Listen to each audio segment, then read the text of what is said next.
మల్లారెడ్డి భూ వివాదానికి సంబంధించిన బ్రేకింగ్ న్యూస్ చూస్తున్నాం.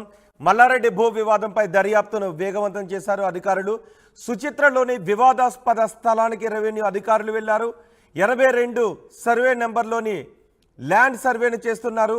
వివాద స్థలంలో భారీగా పోలీసులు కూడా మోహరించారు. ఇప్పుడు సర్వేయర్ గారు సిపి గారు కూడా మంచి ఆలోచన చేసిండు. మేము కూడా వాళ్ళకు 3 నెలల 6 నెలల సంది కూడా సర్వే చేసుకోమని చెప్పినాం. వాళ్ళు చేస్తలేరు. పైల వాళ్ళని పెట్టుకొని కబ్జాకు వస్తారు కానీ చేస్తలేరు. ఇప్పుడు సర్వే చేస్తున్నారు, రిపోర్ట్ వస్తుంది. మా కన్నా 1 ఎకరా 29 గుంటలు ఉంది 82లా, దానికంటే ఎక్కువ ఉంటే వాళ్ళకి తీసుకోమని చెప్తారు. బెదిరించి పంపించారు మేడం. అంటే సర్వేయర్ని వచ్చి సర్వే చేయడానికి అవకాశం లేకుండా చేపిస్తారు. ఎన్నిసార్లు వచ్చారు? 3-4 సార్లు వచ్చారు సర్వే. తర్వాత నేను డిజిటల్ సర్వే చేయించిన. ఆయన 1 ఎకరం 29 గుంటలు యాజ్ ఇట్ ఈస్ ఉంటుంది, అది డిస్టర్బ్ లేదు. మాకు ఒక్కొక్క గజం కూడా అవసరం లేదు. అలా మాది మాకున్నది. ఆయన ఏమంటాడంటే వెనక 83 ఉంటుంది సర్వే, అల్ల కూడా నాకు కొన్ని ఉన్నాయి, అల్ల ఇలా కలిసినాయి అంటాడు.